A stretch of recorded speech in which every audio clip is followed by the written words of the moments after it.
Papikit-pikit na nga pala si Tampo. Dahil nga pala sa kaka-computer niya. Kaya naman napagpasyahan namin na sirain ito. Ito nga pala ay gumawa ko ng paraan. Binilang ko nga pala sila ng ring. Para nga pala di mapagbabad sa computer. Tapos nga pala gagawa ko si Tampo ng magnetic slime. Yan guys, nilalamon na.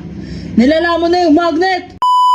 For this video, ito nga pala si Don David ay nagbibilang ng kanyang tanso. Dito nga pala ay mag-iipon na nga pala siya. Napansin ko nga pala dito si Tampo. Pero nga pala siyang binigay sa akin. Habang nagko-computer si Tampo ay nakita ko kanyang mga mata. Ito nga pala lately ko lang nalaman. Napansin ko kasi kay Tampo pikit siya ng pikit. Dahil yata ito sa pagko-computer niya. Kaya naman meron ako naisip. Babawasan ko nga pala ang kanyang paggagadget. Bumili nga pala ako ng ring na meron ko sa amang bola. Dito nga pala ay dumating na. Ganitong kaliit nga pala yun mga katampi. Dito nga pala binobombahan na nga pala ni Don David. So yeah, excited na nga pala sila maglaro. Dito nga pala nilalagyan niya nga pala ng tali para maging katotohanan yung pagbabasketball nila. So yeah, parang nasa court siya. Dito nga pala ay naglilikbit na nga pala ako ng mga gamit. Kaya nga pala gagawa nga pala ako ng court. Syempre court lang ng mga pambata. So yeah mga katampi, okay na. Kaya naman tamang laro nga pala yung dalawa dito. Mas maganda yan mga katampi kahit papaano ay nababawasan yung paggagadget. Ang hilig kasi ni Tampo sa Roblox. Dahil nga pala meron siyang nilalaro na bago. Kaya ba ano bang mga nilalaro niyo mga katampi? Ano na nga pala ang uso ngayon? Dito nga pala ipapasok na sila. Kaya naman tamang sira nga pala si Tampo sa computer niya. Dito nga pala ay natutuwa ako. Dahil nga pala hindi na daw siya magko-computer mula ngayon. Bali 1 week muna siya. Titingnan natin kung ano magiging resulta. Kaya ba mga katampi, naranasan nyo din ba yun? Dahil sa gadget ay pikit na pikit. Dahil nga pala kay Tampo ayun ang nangyayari. Tapos ko na nga pala sila hihatid. Dito nga pala nasa bahay na ako. Ipapakita ko nga pala sa inyo yung bago kong kalapate. Ito nga pala yung kalapate ay kulay puti. Napunta na nga pala tayo dito. Binigyan nga pala ako ni Tampo na magnet. Sabi nga pala ni Tampo, ikaw ako daw siya na magnetic na slime. Kaya naman gagawin ko ito para nga mabawasan ang kanyang pagtutok sa gadget. Ayan guys, sobrang init. Ang hirap kumuha ng mga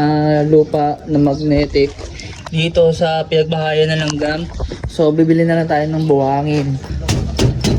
So ayan guys, nakabili na nga pala ako ng buhangin. Doon tayo sa lilim guys. Kasi ang init. Gupitin lang natin ito guys. And then ayan, buksan na natin. Marami tayong ano ditong magnet. So ang guys, patikat lang natin dito. Tingnan natin may makukuha tayo. Ayan o, may nakukuha tayo guys o. So yan guys, yan ginagawa ko. Inuulo ko dito guys o. So yan guys, grabe, ang lalaki. Laki ng butil.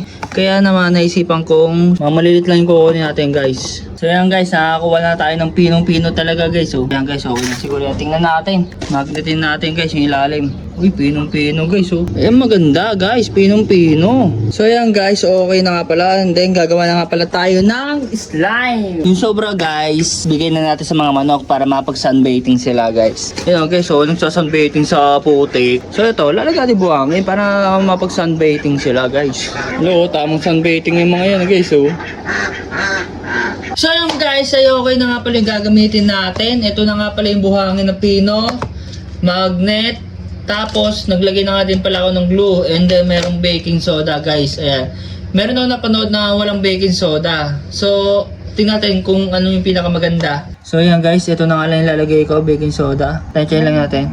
May kulang ata sa putahe, cornstarch. Ayan guys, nakabili na ako ng cornstarch. So ayan guys, okay na nga siguro to. Yung ating slime na parang o-oblek. Slime ng o-oblek. Yan o guys oh. Sabihin nyo kung anong problema nito guys ha. Pero okay siguro to. Para siyang slime. Wow. Ngayon lalagyan natin tong buhangin. Yan guys, lalagyan natin to ang buhangin. Let's go, ayan na guys. Tapos haluin ko lang. Slime, wow! Slime niya sa magnet. So yan guys, titignan natin dito sa magnet. Yan guys oh. Wow! Lalamunin ba ito? Mukhang ilamunin. Yan guys, nilalamon na. Nilalamon na yung magnet.